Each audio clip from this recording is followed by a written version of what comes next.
before we get into today's episode of Last Month I Watched, I wanted to quickly mention something about the ongoing strikes currently going on within Hollywood. Obviously, Last Month I Watched is a series that revolves around talking about what I watched last month. However, these strikes are currently ongoing and do not seem to be coming towards any sort of conclusion. I am in no way complaining. I think Hollywood's writers and actors do deserve to be paid fairly based on the work that they do. I just wanted to quickly make an update to explain a little change that's going to be happening with Last Month I Watched until the conclusion of these strikes. You might be noticing here, but films are currently being logged that I have seen that are films that have released this month or last month that I did go to see in cinemas. From now on, these things will be logged as usual just below me. However, I will not be talking about them in any capacity. I will not be giving any sort of exposure besides the small text on screen you're seeing right now. It will continue to be this way for the remainder of the films that release post this moment, and we'll get back to the regular routine with Last Month I Watched when the strikes can be resolved and an agreement can be reached between Hollywood and SAG-AFTRA. That's everything for the intro. Now let's get into this episode of Last Month I Watched.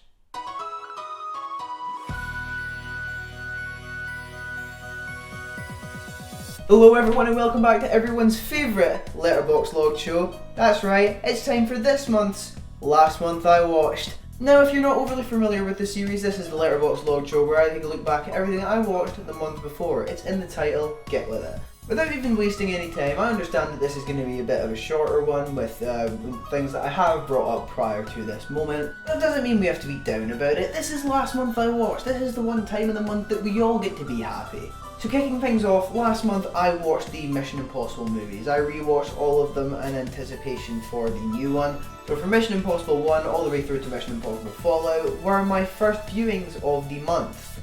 I do really love this franchise. I think it's great. I think it's one of the rare occasions where a franchise seems to get better from installment to installment as opposed to worse like some of the ones we're seeing. I do still think Mission Impossible Fallout is absolutely one of the best action movies I've ever seen. I think it has everything that you want from an action movie, and I think that is incredibly powerful. Everything about it just radiates this awesomeness that I'm not saying the earlier movies in the franchise lacked by any means, but they're certainly not there to the same level. Moving on, the next franchise that we watched, because this was a bit of a franchise month early on, was the Evil Dead trilogy, the original ones. We didn't watch the reboot, we didn't watch Evil Dead Rise, however we did sit down and watch the Evil Dead 2 and Army of Darkness. And people, I still absolutely love these movies. I think they are the pinnacle of horror in a lot of aspects. I think there is a reason that Sam Raimi is, called one of the sort of big names in horror, despite the fact he doesn't really do it as much anymore.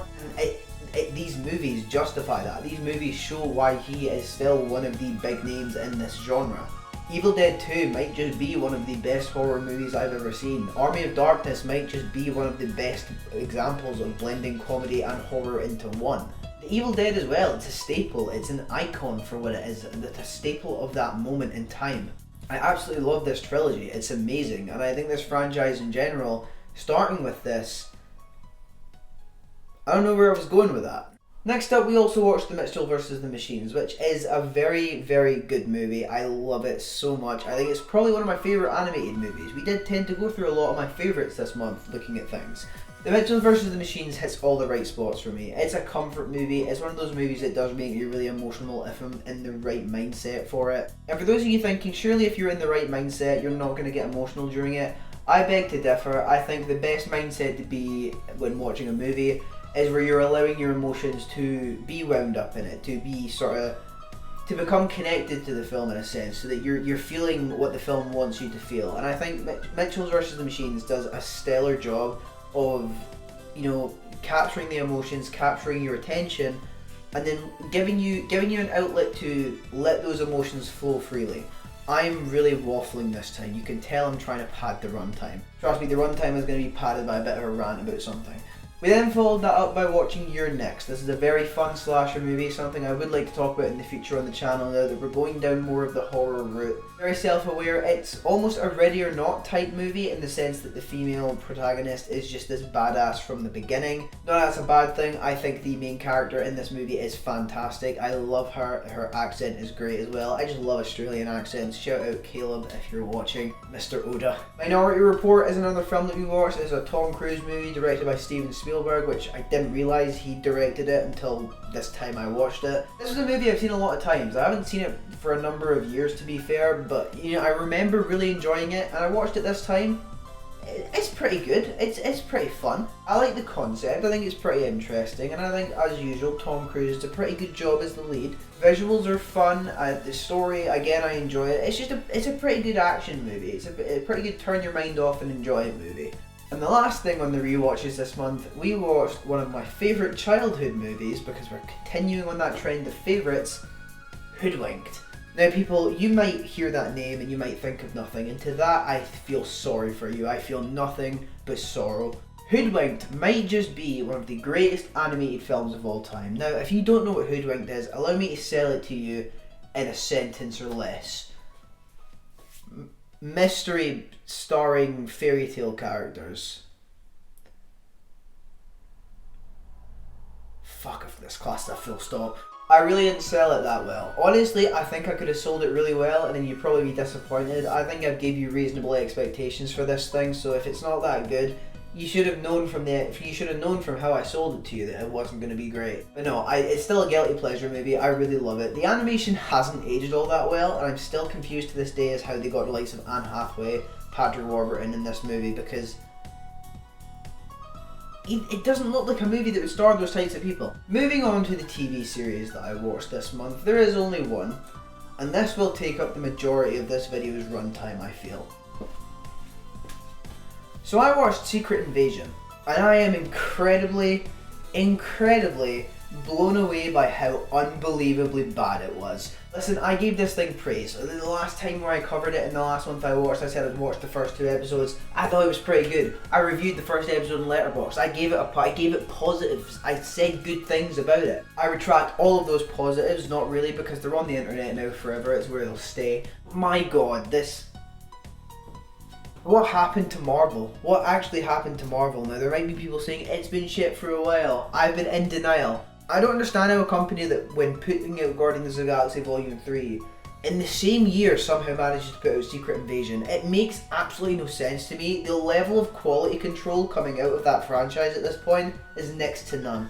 I'm starting to think they just throw money at people and let them do whatever they want. And now that it's come out that Kevin Feige is responsible for that big CGI monster battle at the end, I'm starting to wonder if he might be a bit of a problem. I think this is one of those shows that's only going to help She-Hulk age. It's only going to help it get better in retrospect, because She-Hulk, for all of its flaws, made a conscious attempt to make commentary on the fact that yes, we're aware that we do these big CGI battles all the time. It's very much a hindrance on the quality of a show. We're aware of it, and that almost felt like this self-aware, yeah, we know, we're going to fix it for the next one. But then this almost feels like a punch in the face to that, and more importantly, this thing just doesn't feel like it means anything. I can't see this universe in 2 years' time, or two entries' times even, still referring to these events. I think the only carryover we're going to get is Gaia. I don't think there's anything in this show that's going to carry over. There's nothing really here of any major substance that has any severe ramifications. The only big thing is losing a bit part player in Maria Hill, and also Ben Mendelsohn as Talos, who, stupid decision to kill him off, by the way. To give a brief bit of praise, because I should give that just to balance things out, Samuel L. Jackson's really good, Emilia Clarke's really good, Olivia Colman's really good, and the show ended eventually, so that's a positive. But yeah, incredibly disappointed with how Secret Invasion turned out. Loki Season 2, I'll be honest with you, it is the last Marvel thing that I'm actually looking forward to. I think past that point, if they do a Season 3, I'll look forward to that if Season 2 is good.